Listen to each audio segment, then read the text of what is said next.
Hello दोस्तों, नमस्कार। स्वागत है आप सभी का एक बार फिर से मैथ जीनियस के यूट्यूब चैनल पर। और आज मैं आपके लिए साइंस के टॉप 30 वेरी इंपॉर्टेंट क्वेश्चंस का सेट लेकर आया हूं जो अलग अलग एग्जाम में पूछे गए हैं और ये आपकी परीक्षा में पूछे जाने की पूरी संभावना है। बेहतरीन सवाल हैं 30 जिसके बेहतरीन जवाब अब हम जानेंगे। देखते हैं हम कितने कर पाते हैं आप लोग।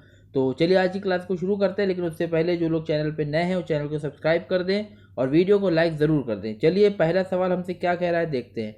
वैद्युत हीटर में कुंडली किस धातु की बनी होती है? पहला सवाल ये है, तो इसका सही उत्तर हो जाएगा ऑप्शन ए यानी कि नाइक्रोम। बात करें नाइक्रोम की, तो नाइक्रोम क्या है? नाइक्रोम का गलनांक होता है 1400 डिग्री सेल्सियस, यानी कि बहुत अधिक ताप पर यह गलता है। इसी वजह से इसका इस्तेमाल विद्युत हीटर की कुंडली बनाने में यानी कि कॉइल बनाने में किया जाता है। बात करते हैं अगले सवाल की, तो हमसे पूछ रहा है फलों को पकाने के लिए किस गैस का प्रयोग होता है? दोस्तों याद रखिएगा, फलों को पकाने के लिए एथिलीन गैस का यूज किया जाता है, इसलिए सही उत्तर हो जाएगा हमारा ऑप्शन सी एथिलीन। चलिए अगले सवाल को देखते हैं क्या पूछ रहा है। नेक्स्ट क्वेश्चन में हमसे कह रहा है कि मशीनों में स्नेहक के रूप में प्रयोग होता है। स्नेहक आप जान लीजिए किसको कहते हैं? मशीन के पुर्जे, जब मशीन चलती है तो आपस में घर्षण होता है पुर्जों में, उसको कम करने के लिए लुब्रिकेंट का इस्तेमाल किया जाता है, जैसे कि मोबिल ऑयल हो गया, ग्रीस हो गया, इनको लुब्रिकेंट कहते हैं। उसी को स्नेहक भी कहते हैं। तो दिए गए ऑप्शन में कोई ऐसा ऑप्शन तो है नहीं, सही उत्तर हमारा हो जाएगा ऑप्शन है ग्रेफाइट। अब ग्रेफाइट कैसे यूज किया जाता है? तो इसको लुब्रिकेंट यानी जो लिक्विड जो तरल लुब्रिकेंट होते हैं उनके साथ इसको मिक्स किया जाता है। सही उत्तर हो जाएगा हमारा ऑप्शन ए, ये बात आपको याद रखनी है। चलिए अगले सवाल को देखते हैं क्या कह रहा है। हाइड्रोजन बम की खोज किसने की थी? दोस्तों याद रखिएगा, हाइड्रोजन बम के खोजकर्ता कौन है? तो एडवर्ड टेलर हैं। हाइड्रोजन बम किस सिद्धांत पे काम करता है? तो नाभिकीय संलयन यानी कि न्यूक्लियर फ्यूजन पर यह आधारित होता है। फिलहाल इस सवाल का सही उत्तर हो जाएगा ऑप्शन ए, एडवर्ड टेलर ने इसकी खोज की थी। चलिए अगले सवाल को देखते हैं क्या पूछ रहा है। नेक्स्ट क्वेश्चन में कहता है बेकिंग सोडा का रासायनिक नाम है। दोस्तों याद रखिएगा, दो तरह के सोडा होते हैं। एक होता है बेकिंग सोडा जो हमसे पूछा जा रहा है, एक होता है धावन सोडा यानी कि कपड़े धोने का सोडा। कौन सा होता है? ये दोनों सवाल आपके एग्जाम में बार बार पूछे जाते हैं। धावन सोडा की बात करें तो सही उत्तर हो जाएगा ऑप्शन सी यानी कि सोडियम बाई कार्बोनेट। और धावन सोडा की बात करें तो इसका फॉर्मूला होता है सोडियम कार्बोनेट यानी कि ऑप्शन बी। आप दोनों को ध्यान से देख लीजिए, एक में हाइड्रोजन लगा है, एक में हाइड्रोजन नहीं लगा है, ये बात आपको ध्यान रखनी है। चलिए अगले सवाल पे चलते हैं। नेक्स्ट क्वेश्चन में हमसे कह रहा है कि ऐसी युक्ति जिसका उपयोग इलेक्ट्रिक चार्ज को स्टोर करने में होता है। इलेक्ट्रिक चार्ज का मतलब क्या हुआ? वैद्युत आवेश को संरक्षित करने में, संग्रहित करने में किसका होता है? तो याद रखिएगा option A is the right answer, capacitor. इसको आम बोलचाल की भाषा में कंडेंसर भी कहते हैं। जो घर के आप बिजली के उपकरण देखते हैं ना, पंखे वगैरह में सफेद कलर का लगा होता है सिलेंड्रिकल गोल गोल, उसी को कहते हैं कंडेंसर या फिर कैपेसिटर। इसका क्या मुख्य कार्य होता है कि ये इलेक्ट्रिक चार्ज को अपने अंदर बचा के रखता है। एक खगोलीय इकाई किनके मध्य की औसत दूरी है? दोस्तों याद रखिएगा, हमारी पृथ्वी से सूरज तक की जो दूरी है बीच की, ये दूरी कहलाती है एक खगोलीय इकाई, यानी कि ऑप्शन ए हमारा सही हो जाएगा, पृथ्वी से सूरज के मध्य की औसत दूरी। यदि बात करें इसके मान की तो आपको याद रखना है 14.9 करोड़ किलोमीटर इसकी लंबाई होती है, जिसको आप राउंड ऑफ में 15 करोड़ किलोमीटर भी कह सकते हैं। दोनों बातें आपको याद रखनी है, एग्जाम के लिए बहुत इंपॉर्टेंट हो जाता है। 8 नंबर में हमसे कह रहा है शरीर की सबसे बड़ी ग्रंथि कौन सी है? सबसे बड़ी ग्रंथि यानी कि लार्जेस्ट ग्लैंड पूछ रहा है, सही उत्तर हो जाएगा ऑप्शन ए, यकृत यानी कि लीवर सबसे बड़ी ग्रंथि होती है हमारे शरीर में। 9 नंबर में हमसे पूछ रहा है कि कौन सा एंजाइम लार में पाया जाता है। दोस्तों आप सबको पता होगा कि जो पाचन की क्रिया है वो हमारे मुंह से ही शुरू हो जाती है। तो मुंह में लार होती है तो लार में टाइलिन एंजाइम पाया जाता है। एंजाइम जितने भी हमारे शरीर में होते हैं सभी पाचन में सहायता करते हैं। फिलहाल इस सवाल का सही उत्तर हो जाएगा ऑप्शन सी यानी कि टाइलिन हमारी लार में पाया जाने वाला एंजाइम है। अब बात करें किसका पाचन करता है, ये बात भी आपको याद रखनी है कि टाइलिन स्टार्च के पाचन में सहायता करता है। अगर बात करें पेप्सिन की, तो पेप्सिन और ट्रिप्सिन ये दोनों ही एंजाइम जो होते हैं वो प्रोटीन के पाचन में हेल्प करते हैं। अगर बात करें कि कहाँ पाए जाते हैं, दोस्तों याद रखिएगा पेप्सिन हमारे आमाशय में यानी कि पेट में, स्टमक में पाया जाता है। और ट्रिप्सिन की बात करें तो ये छोटी आंत में पाया जाता है। ये दोनों बातें आपको याद रखनी है, एग्जाम में कोई भी सवाल इस तरह से बन सकता है। 10 नंबर में हमसे पूछ रहा है कि मथनी द्वारा दूध से क्रीम बनना किसका उदाहरण है? दोस्तों याद रखिएगा, या तो आप मशीन का इस्तेमाल करें या फिर हाथ से दूध को मथ के क्रीम बनाए, मक्खन बनाए, तो इसमें अपकेंद्रीय बल होता है। कौन सा बल होता है? अपकेंद्रीय बल जब आप मथते हैं तो क्या होता है, क्रीम के जो कण होते हैं वो बर्तन के चारों ओर इकट्ठा हो जाते हैं, इसको बोलते हैं अपकेंद्रीय बल। सही उत्तर हो जाएगा ऑप्शन बी, ये बात आपको याद रखनी है। नेक्स्ट क्वेश्चन में हमसे कह रहा है कि प्रकाशमान तीव्रता की एसआई मात्रक है। दोस्तों याद रखिएगा, दो क्वेश्चन यहां से बन जाते हैं। एक आपसे पूछ सकता है प्रकाशमान की तीव्रता, तो सही उत्तर हो जाएगा कैंडेला में मापी जाती है। अगर बात करें प्रकाश की मात्रा की, तो सही उत्तर हो जाएगा आपका ल्यूमेन और लक्स दोनों, क्योंकि ल्यूमेन और लक्स ये अलग अलग नहीं है। एक ल्यूमेन को एक लक्स बोलते हैं, एक ल्यूमेन को क्या बोलते हैं, एक लक्स। और ये नापते क्या है, तो प्रकाश की मात्रा को मापते हैं। बात करें वॉट की, तो शक्ति का मात्रक है, आप सभी लोग जानते होंगे। फिलहाल सही उत्तर हो जाएगा ऑप्शन सी कैंडेला, प्रकाशमान की तीव्रता। 12 नंबर में हमसे कह रहा है कि कार्बन की सर्वाधिक मात्रा वाला कोयला कौन सा है, यानी कि कोयले की कौन सी वैरायटी में सबसे ज्यादा कार्बन पाया जाता है। तो 4 वैरायटी लिखी हुई हैं और नीचे उनका क्रम भी दिया हुआ है ताकि आप लोग इसको सही से याद कर सके। तो देखिए, सबसे ज्यादा कार्बन होता है एंथ्रासाइट में, उससे कम होता है बिट्यूमिनस में, उससे भी कम होता है लिग्नाइट में, और सबसे कम होता है पीट में। इसीलिए पीट जो होता है वो कोयले की सबसे खराब क्वालिटी वो होती है वैरायटी। तो पीट को जब आप जलाएंगे ना तो धुआं बहुत ज्यादा निकलेगा। फिलहाल इस सवाल का सही उत्तर हो जाएगा ऑप्शन सी, यानी कि एंथ्रासाइट हमारा सही उत्तर हो जाएगा। बाकी बातें आपको याद रखनी है, इनका क्रम भी याद रखना है आपको। 13 नंबर में कह रहा है कि मानव शरीर की सबसे छोटी हड्डी कौन सी होती है। तो इसमें 2 सवाल बनते हैं, एक तो छोटी हड्डी का नाम पूछे तो स्टेप्स बताना है, यदि पूछे कहाँ होती है, दोस्तों जो कान की हड्डी होती है उसी को स्टेप्स कहते हैं। कान की हड्डी को कहा जाता है स्टेप्स। अगर बात करें सबसे बड़ी हड्डी की, तो फीमर आपका सही उत्तर हो जाएगा। जो जांघ की हड्डी होती है, थाई की जो बोन होती है, उसको कहते हैं फीमर। चलिए अगले सवाल पे चलते हैं। रक्त किस प्रकार का ऊतक है, ये बात आपको याद रखनी है। रक्त किस प्रकार का ऊतक है, रक्त एक संयोजी ऊतक है, यानी कि कनेक्टिव टिश्यू इसको अंग्रेजी में कहा जाता है। सही उत्तर हो जाएगा ऑप्शन बी। 15 नंबर सवाल में हमसे कह रहा है कि एस चंद्रशेखर ने किस सिद्धांत का प्रतिपादन किया था। दोस्तों याद रखिएगा कि एस चंद्रशेखर एक खगोल विज्ञानी थे। ये वैसे तो इंडियन है लेकिन इंडो अमेरिकन है ये, ठीक है। तो इन्होंने ब्लैक होल का गणितीय सिद्धांत दिया था, इसके लिए इनको नोबेल पुरस्कार भी मिला था। तो आपको याद रखना, सही उत्तर हो जाएगा ऑप्शन सी, ब्लैक होल का गणितीय सिद्धांत किसने दिया, चंद्रशेखर ने दिया था। 16 नंबर पूछ रहा है कि वन महोत्सव कब मनाया जाता है। तो ये एक फैक्ट क्वेश्चन है, आप सभी को याद होना चाहिए। वन महोत्सव दोस्तों मनाया जाता है प्रत्येक वर्ष 1 जुलाई को। सही उत्तर हो जाएगा, यानी कि option D is the right answer for this question. चलिए 17 नंबर में हमसे पूछ रहा है वायु प्रदूषण का एक जैव सूचक है। ये दोस्तों एक ऐसा सवाल है जो बार बार आपके एग्जाम में पूछा जाता है। इसका सही उत्तर हो जाएगा ऑप्शन बी लाइकेन।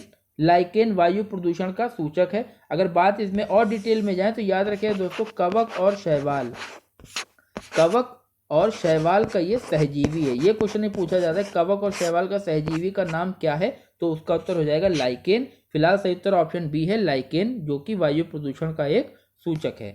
18 नंबर सवाल में कह रहे हैं वायु आर्द्रता किससे मापी जाती है। तो दिए गए चारों ऑप्शन को आप ध्यान से देख लीजिए। 4 यंत्र दिए गए हैं। अगर बात करें हाइड्रोमीटर की, तो मैंने पहले भी बताया है कि ये मापता है जल का घनत्व।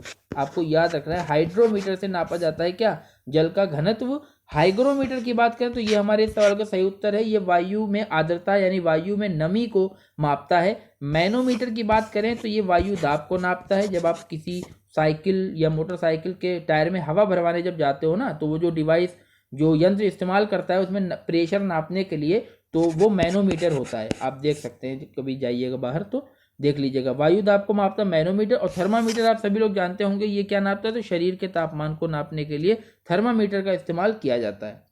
19 नंबर में कह रहे हैं जलवायु परिवर्तन का कारण है ग्रीन हाउस गैस, ओजोन परत क्षरण, प्रदूषण या फिर उपरोक्त सभी। तो आप सभी लोग जानते होंगे कि तीनों ही ऑप्शन जो दिए गए हैं ए, बी एंड सी, ये तीनों ही कारण है हमारी जलवायु में परिवर्तन के लिए। सही उत्तर हो जाएगा ऑप्शन डी।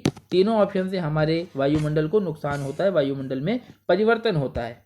20 नंबर में कह रहा है वायु में CO2 यानी कि कार्बन डाइऑक्साइड की मात्रा होती है। तो आप याद रखिएगा 78% तो नाइट्रोजन होती है यानी कि N2 गैस होती है, 21% होती है हमारी जीवन देने वाली गैस यानी कि ऑक्सीजन O2। अब आप इन दोनों को जोड़ दीजिए तो 99%, तो ऐसे ही हो गया, बचा कितना 1%। इस 1% में अन्य गैसेज होती हैं, जिसमें अगर CO2 की बात करें तो वो होती है 0.03%, यानी कि option C is the right answer for this question. आपको याद रखना है कार्बन डाइऑक्साइड की मात्रा 0.03% होती है। चलिए 21 नंबर में हमसे पूछ रहा है एक स्वस्थ मनुष्य का रक्तचाप होता है। रक्तचाप यानी कि बीपी, ब्लड प्रेशर कितना होता है, तो याद रखिएगा 120/80 इसको कहते हैं। याद रखिएगा 120 को पहले लिखना है, बाद में मत लिख दीजिएगा, गलत हो जाएगा वरना। तो 120 पहले आता है, 80 बाद में आता है। 22 नंबर में कह रहे हैं जगदीश चंद्र बोस ने किस उपकरण का निर्माण किया था। दोस्तों आपको पता होना चाहिए कि जगदीश चंद्र बोस हमारे भारत के एक बड़े महान वैज्ञानिक हैं। इन्होंने वनस्पति विज्ञान में बहुत काम किया और इन्होंने ही बताया था कि पौधों में भी जीवन होता है, प्लांट में भी लाइफ होती है। ये बात जगदीश चंद्र बोस जी ने ही बताई थी। और उन्होंने किस उपकरण का निर्माण किया था, तो सही उत्तर हो जाएगा ऑप्शन ए, क्रेस्कोग्राफ का इन्होंने आविष्कार किया था। चलिए 23 नंबर सवाल को देखते हैं क्या पूछ रहा है। हमसे कह रहा है टेलीस्कोप की खोज किसने की थी। आप ज्यादातर लोग जानते होंगे, option A is the right answer, Galileo ने की थी टेलीस्कोप की खोज। 24 नंबर कह रहा है प्रतिवर्ष मृदा दिवस कब मनाया जाता है। ये एक फैक्ट क्वेश्चन है, याद रखिएगा हर साल 5 दिसंबर को मनाया जाता है मृदा दिवस। अगर बात करें 1 मई की तो ये मजदूर दिवस होता है। ये बात भी आपको याद रखनी है, एग्जाम में हो सकता है आपसे पूछ दे। चलिए 25 नंबर में हमसे कह रहा है ऊर्जा मापन की इकाई है, अर्थात ऊर्जा को किस इकाई में मापा जाता है। दोस्तों याद रखिएगा ऊर्जा कई प्रकार की होती है, गतिज ऊर्जा होती है, स्थितिज ऊर्जा होती है। कोई भी तरह की ऊर्जा हो उसको जूल में ही मापा जाता है। तो joule is the unit of energy. अगर बात करें वाट की तो पहले ही बताया ये पावर की है, यानी कि शक्ति के मात्रक है। और एम्पियर की बात करें तो इसमें वैद्युत धारा यानी कि करंट मापी जाती है। ये बात भी आपको याद रखनी है। चलिए 26 नंबर में देखते हैं क्या पूछ रहा है। हमसे कह रहा है कि प्लास्टर ऑफ पेरिस का रासायनिक नाम क्या है। प्लास्टर ऑफ पेरिस घरों में यूज होता है ना, पीओपी डिजाइन बनती है छतों पर। तो याद रखिएगा प्लास्टर ऑफ पेरिस का रासायनिक नाम क्या है, तो दोस्तों कैल्शियम सल्फेट है। अगर इसके रासायनिक सूत्र की बात करें तो वो भी आपको पता होना चाहिए, कैल्शियम सल्फेट। और इसमें जल का आधा अणु यानी कि हाफ H2O लगा हुआ होता है। तो ये होता है इसका रासायनिक सूत्र। एक सूत्र आप और याद रखिएगा, कैल्शियम सल्फेट के साथ में अगर जल के 2 अणु लगा दिए जाएं 2H2O, तो ये हो जाता है आपका जिप्सम। जिप्सम ही वो है जिससे कि प्लास्टर ऑफ पेरिस बनाया जाता है। आपसे पूछ रहे हैं जिप्सम कहाँ इस्तेमाल होता है, तो सीमेंट में दोस्तों जिप्सम इस्तेमाल किया जाता है, इसीलिए सीमेंट जमने लगती है क्योंकि जिप्सम बहुत जल्दी जमता है। चलिए 27 नंबर की बात करें तो हमसे पूछ रहा है विश्व ओजोन दिवस कब मनाया जाता है। तो वर्ल्ड ओजोन डे मनाया जाता है हर साल 16 सितंबर को। ये यूपी टेट में पूछा भी गया था, आपको यूपी टेट पिछले ही साल पूछा गया था जो 23 जनवरी का एग्जाम हुआ था। इंपॉर्टेंट क्वेश्चन है, याद रखिएगा। 28 नंबर में कह रहा है स्पष्ट दृष्टि की न्यूनतम दूरी कितनी होती है। दोस्तों याद रखिएगा 25 सेंटीमीटर होती है। क्लियर विजन की मिनिमम डिस्टेंस यानी कि स्पष्ट दृष्टि की न्यूनतम दूरी होती है 25 सेंटीमीटर। याद रखिएगा option D is the right answer. 29 number में हमसे कह रहा है कि काली मौत यानी कि ब्लैक डेथ किसे कहा जाता है। दोस्तों याद रखिएगा प्लेग एक बीमारी थी जिससे लाखों लोग मर गए थे, तो प्लेग को ही कहा जाता है ब्लैक डेथ। अगर और स्पेसिफिक और जानकारी पूछी जाए तो आप याद रखिएगा बुबोनिक प्लेग जीवाणु, बुबोनिक प्लेग जीवाणु इसका नाम है जिससे ये बीमारी फैली थी। हो सकता है एग्जाम में आपसे पूछा जाए तो इंपॉर्टेंट फैक्ट बन जाता है। फिलहाल सही उत्तर हो जाएगा आपका option D is the right answer for this question. चलिए आज का आखिरी सवाल देखते हैं क्या कह रहा है। हमसे पूछ रहा है मानव हृदय में कितने कोष होते हैं। यहाँ पर थोड़ी जानकारी मैं आपको दूंगा, आप उसको लिख लीजिएगा अपनी नोटबुक में, एग्जाम में आपके बहुत ज़्यादा हेल्प करने वाली है। देखिए हमसे पूछा जा रहा है मानव हृदय में कितने कोष होते हैं। तो मानव का जो हार्ट होता है, हृदय होता है, उसमें 4 चैम्बर होते हैं, 4 कोष होते हैं, 2 आलिंद होते हैं और 2 निलय होते हैं। लेकिन यहाँ पे एडिशनल डिटेल आप थोड़ी सी लिख लीजिएगा, मैं आपको बताने जा रहा हूँ। देखिए अगर बात करें ह्यूमन की यानी कि मानव की, तो मानव के हृदय में कितने कोष होते हैं, तो आप याद रखिएगा 4 कोष होते हैं। कौन कौन से, तो 2 आलिंद होते हैं और 2 निलय होते हैं, ठीक है। लेकिन अगर जलीय जीव की बात करें यानी कि मछली वर्ग की बात करें तो इनमें क्या होता है, 2 ही कोष होते हैं। इनका हृदय में कितने चैम्बर होते हैं, तो 2 ही कोष होते हैं, यानी कि 1 आलिंद हो गया और 1 आपका क्या हो गया, निलय। लेकिन अगर उभयचर की बात करें, उभयचर यानी जो जमीन पर भी रहते हैं, भूमि पर भी और जल में भी रहते हैं, उभयचर की बात करें तो उभयचर दोस्तों जो होते हैं इनके हृदय में 3 कोष होते हैं। 3 कोष का अर्थ क्या हुआ कि इसमें 2 आलिंद होंगे और 1 निलय होता है। 1 क्या होता है, निलय। ये इंपॉर्टेंट बात है, आपको पता होनी चाहिए। मानव हृदय में 4 कोष होते हैं, 2 आलिंद 2 निलय। मछली वर्ग जितना भी होता है, मछली हो गई या जो सिर्फ पानी में रहते हैं, उनके हृदय में क्या होता है, 2 कोष होते हैं, 1 आलिंद और 1 निलय। उभयचर की अगर बात करें तो इसमें 3 कोष होते हैं, 2 आलिंद और 1 निलय। इसलिए आपसे परिसंचरण भी पूछा जा सकता है कि मानव का परिसंचरण किस प्रकार का होता है। याद रखिएगा ये दोहरा परिसंचरण है। दोहरा परिसंचरण का मतलब क्या हुआ कि रक्त हमारे हृदय से एक चक्कर में 2 बार गुजरता है। लेकिन मछली की बात करें अगर, तो इसमें इकहरा यानी कि एकल परिसंचरण होता है, यानी एक चक्कर में रक्त सिर्फ एक ही बार हृदय से गुजरेगा। और उभयचर की बात करें तो इनका जो परिसंचरण होता है उसको मिश्रित परिसंचरण कहा जाता है, यानी कि मिक्स्ड सर्कुलेटरी सिस्टम कहा जाता है। ये बात आपको याद रखनी। तो चलिए, ये थी दोस्तों आज की धुआंधार पारी 30 प्रश्नों की, बहुत ही ज्यादा इंपॉर्टेंट और सिलेक्टेड क्वेश्चन मैं लेके आया था। आई होप आपको वीडियो अच्छा लगा होगा। जो लोग चैनल पे नए हैं वो चैनल को सब्सक्राइब कर दें, वीडियो को लाइक एंड शेयर करना ना भूलें। चलिए मिलते हैं नेक्स्ट वीडियो में, तब तक अपना सेहत का ध्यान रखिए और रेगुलर पढ़ाई करती रहिए। सरकारी नौकरी पाना आपके लिए बहुत जरूरी है। मिलते हैं नेक्स्ट वीडियो में, तब तक के लिए धन्यवाद।